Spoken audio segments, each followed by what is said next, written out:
Hi Statesmen Nation, welcome to another season preview as we sit down here with head women's wrestling coach Tucker Black, previewing the 2022-2023 season. There's a lot of words there, Tucker, and I couldn't get through it. So let's, before we talk about 22-23, let's talk about last year. Second year of the program, figuring out a little bit more and all of that. So let's kind of recap and, the goods, the bads, and uglies. Yeah, wow, last year. Looking back on it, we had some highlights definitely towards the end. Had some girls wrestle pretty tough at nationals. Had some girls wrestle tough at the conference tournament. I think probably the highlight would be just watching girls figure it out as the season went on. The second half, I really felt the girls start to come on strong and find their way and start winning some matches that they didn't think they can win. Some girls definitely picked up some momentum. And we started to see some hard work pay off for the girls. So that was a highlight. Looking back, there's a lot of duels where we didn't compete near as well as we should have. Whether that was just the matchups not being there, we dealt with some injuries unfortunately, so that was kind of frustrating. But just going into this year thinking about wanting to fill up some of those holes and put things together when it comes time to compete. Sure. Off-season wise, you were very active. A lot of recruiting being done. Definitely your biggest class so far. Adding both, obviously, depth in the quantity version, but hopefully you added some quality too to fill in a lot of those holes and or maybe even surpass what you had. So talk about a little bit of recruiting. What were you looking for? Good girls that are willing to do the work in the classroom and on the mat, and we're seeing that. We're seeing the results of that.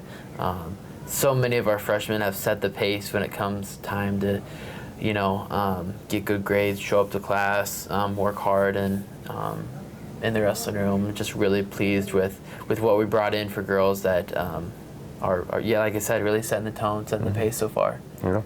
All right, let's break it down by weight. So starting all the way down there at 101. I don't think we're going to see her in the first half of the season, but second half of the season, Annika Barker from Chandler, Arizona is going to come in.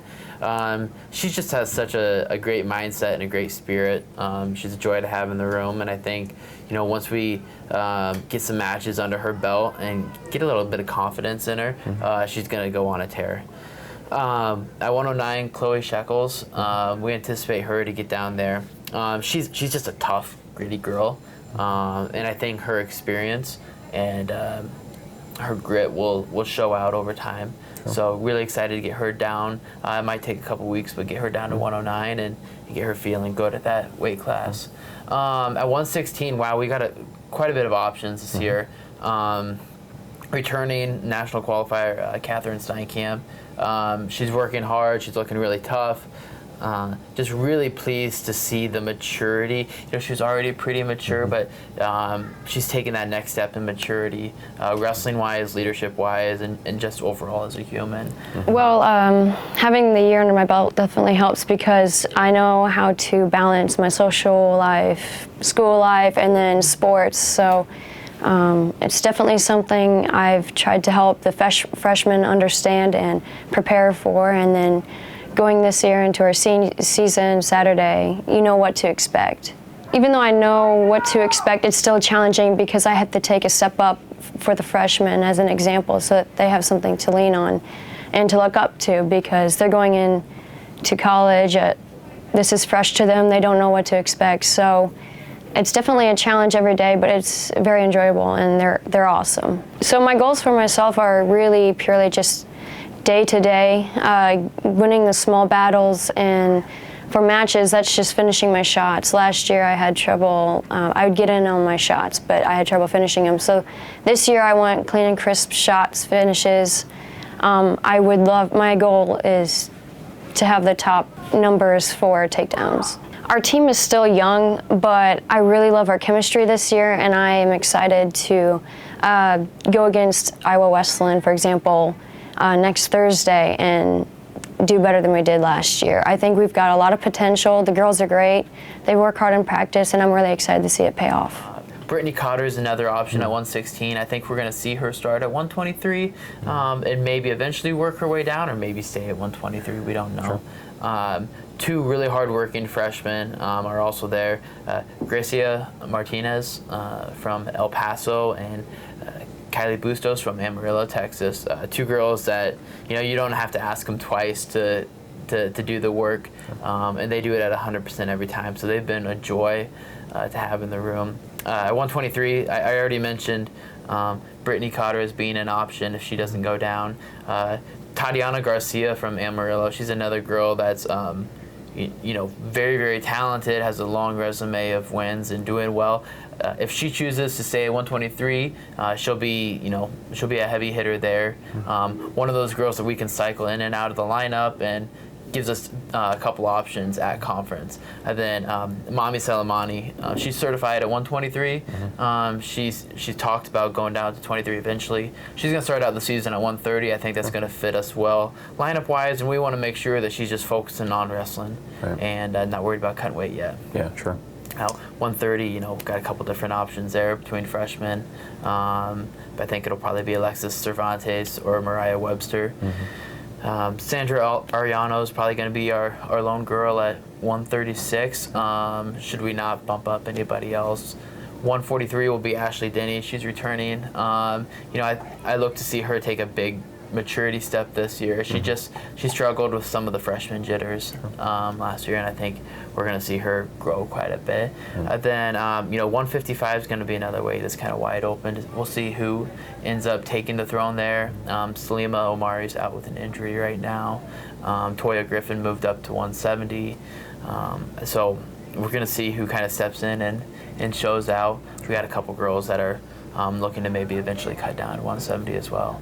I already mentioned Toya at 170. We got two freshmen from the Midwest, Kylie Eastwood from Kansas and Paige Fuller, who are extremely hard workers, talented in their own ways, and we'll kind of see who makes that growth and who takes their time getting to the top spot. And then finally at 191, we've got some options. We've got Samantha Ruano returning. She's tough. She's consistent. You always can count on her. So this is my third year in the program, and a couple things I've learned is just you get what you put in. If you have just this drive and you keep going, you will see the progress. So and that's kind of one thing I want the freshmen to know.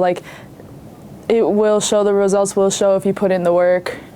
So this is my second year as captain, and it's definitely an honor. But as the years go, you kind of have to manage each team differently.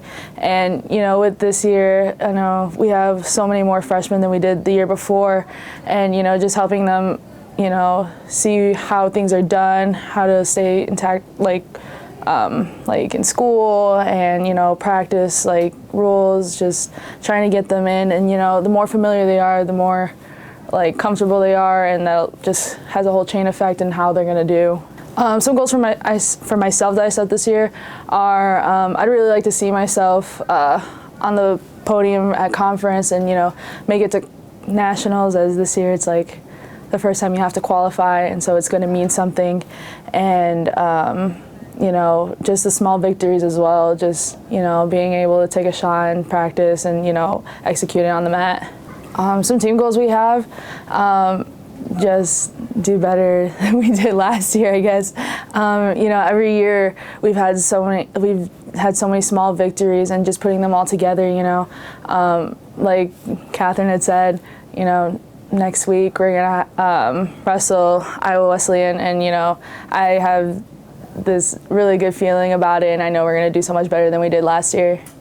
You got a freshman, Daisy Cabriales from Texas, who could also make her way into the lineup eventually, and then we're hoping to see Phoebe Burt make it down to 191 and contend for the spot. There you go. Let's talk about the schedule. It's a little more.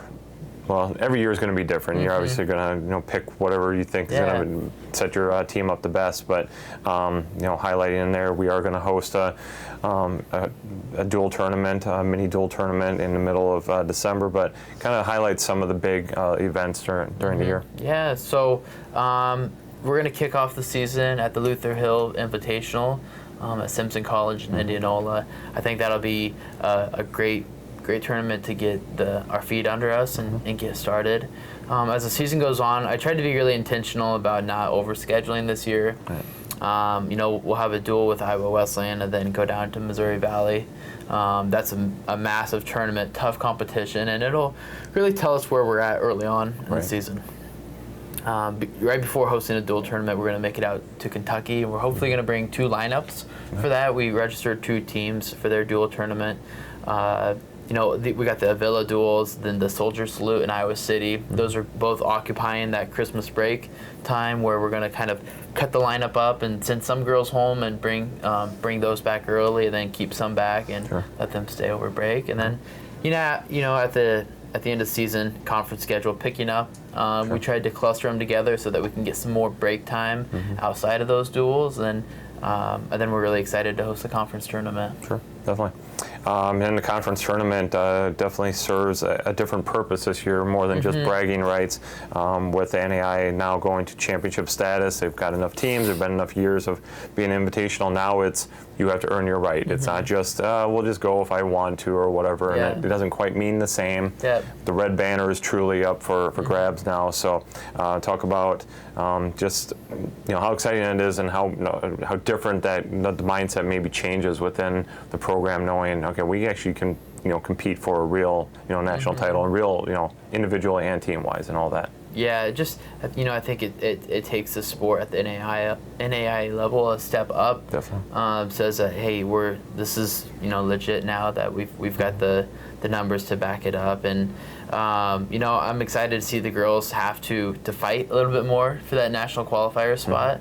I think it's gonna result in some really good competition at the conference tournament. I think it's going to result in great competition throughout the conference season.